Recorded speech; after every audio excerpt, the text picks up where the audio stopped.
Ellie Jones for Waipapa Papanui-Innes Community Board.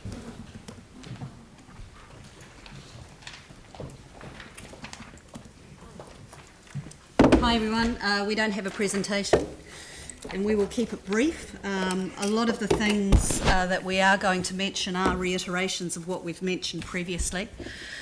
Levels, and in fact a number of things that Carolyn mentioned we would support and reiterate as well, which I will just briefly touch on. Levels of service are an issue in the ward. In fact, I know we've had a fair bit of wind and rain in the last 48 hours. I've just received an email from a business in Edgware that once again is dealing with water almost encroaching on the shop as a combination of drainage issues, as in under the surface drainage issues, but also leaves blocking gutters. So we were fortunate it didn't encroach on the shop, but this is a regular problem and it seems to be related to a levels of service issue.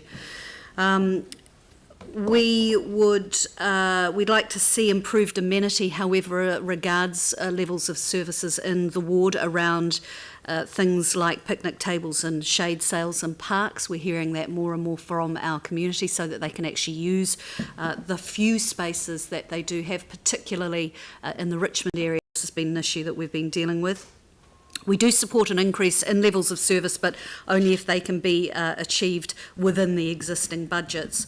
And we can't suggest where that money comes from, apart from, as we have said in our submission, we would like to see more equity across the wards when it comes to money that's being used and facilities that are being built. We would suggest that the council perhaps needs to look at working closely with community and community groups and partnerships to see how they can coexist and work together to manage levels of service in places like parks, for example. The tree policy is something that we're dealing with regularly, and I'm sure you are too on both the council and on community boards. We would like to see more equity, we would like to see an urgent, or we believe there is an urgent need to develop a clearer policy on trees. There seems to be a lot of ambiguity and confusion around what is protected, what isn't protected, what requires a resource consent, how high it needs to be and so forth. And we would request that the council puts together a simple one-page of guidelines for the process of the removal of trees, and that can be supplied to the public as well as elected members if possible when these issues are raised. So at least we've got some consistency and easy understanding of the issue. Three Waters, again, we would support what you've just heard from the previous community board, supporting the current work to remove the chlorination from the water. And that we would support the council in this and continuing the work that the council is doing and staff are doing, and know that they are doing it under a great deal of pressure, both from being in view pressure and financial pressure as well. With regards to the Three Waters, one of the issues in our wards, particularly again the Richmond ward, the Shirley ward, because of land and how hard it was hit after the quakes, is that we're seeing ongoing issues with damaged laterals, and I don't know whether this is a problem that might be related to the number of leaks that we're seeing around the city at the moment. But we would suggest that the council perhaps needs to look at some sort of public information campaign on informing residents about what the damage to laterals means, how they can get them fixed and who's responsible for them.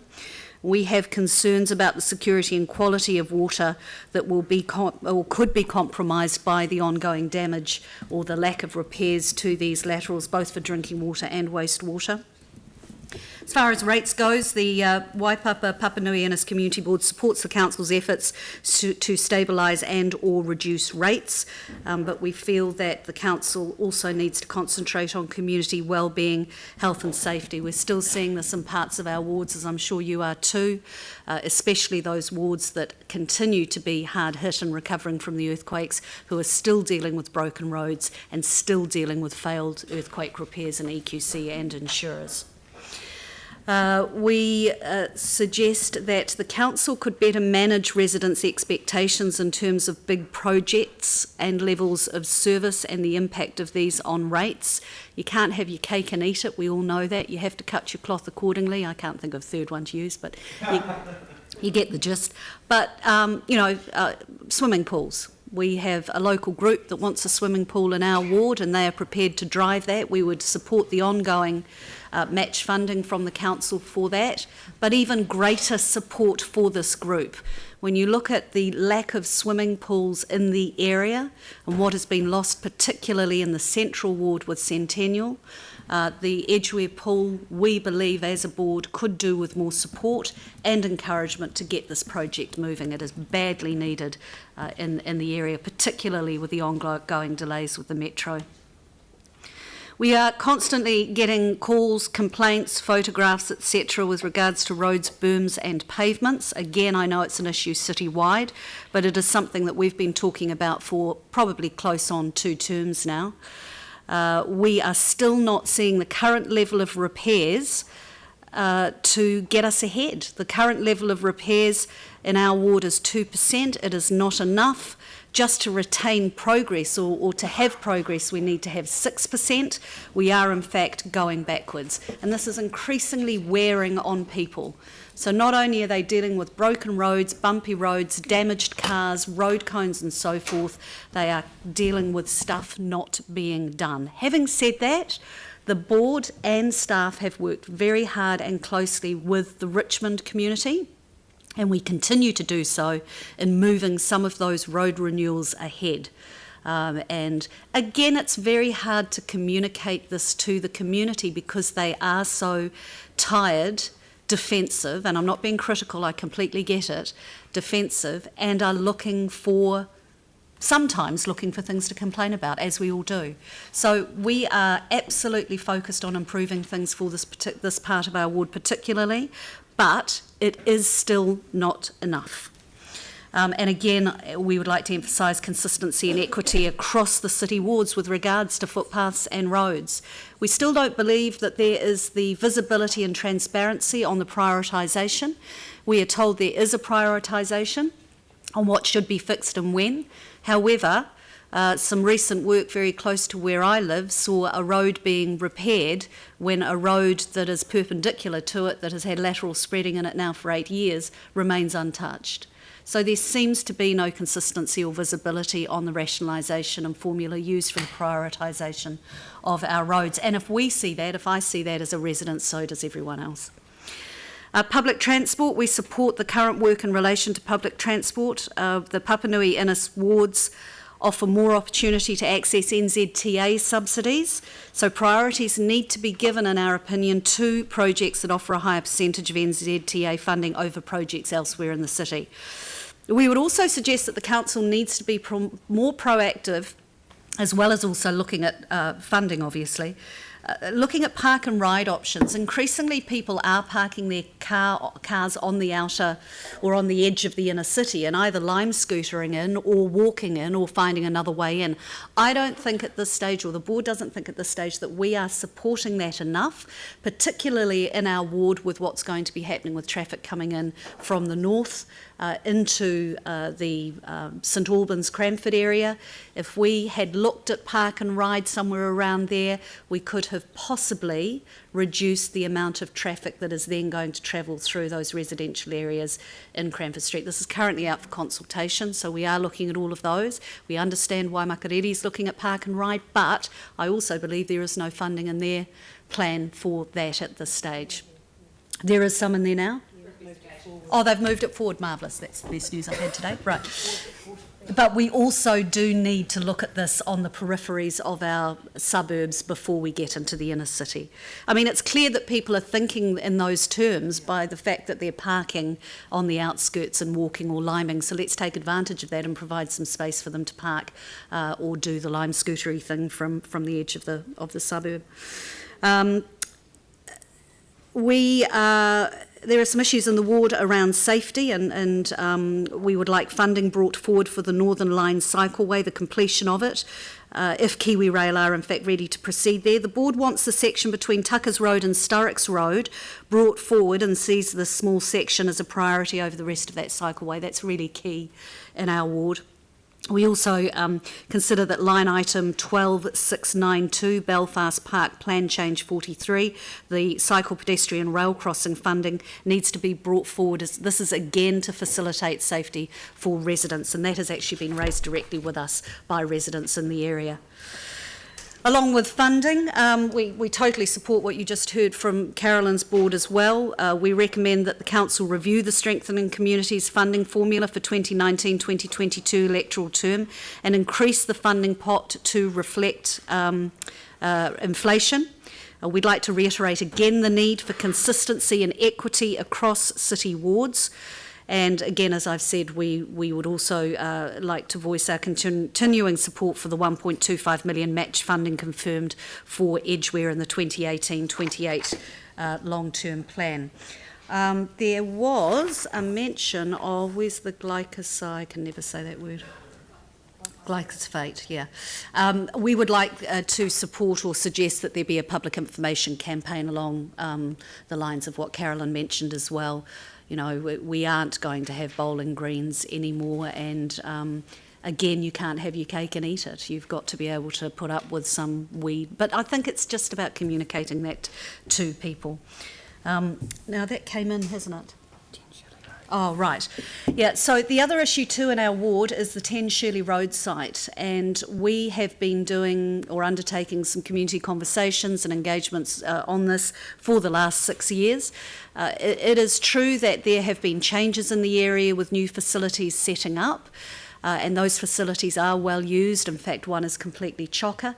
However, there is a need for this site to be used by the public, and we've had some suggestions ranging from fruit forests to playgrounds with a fruit forest to barbecues to a community centre.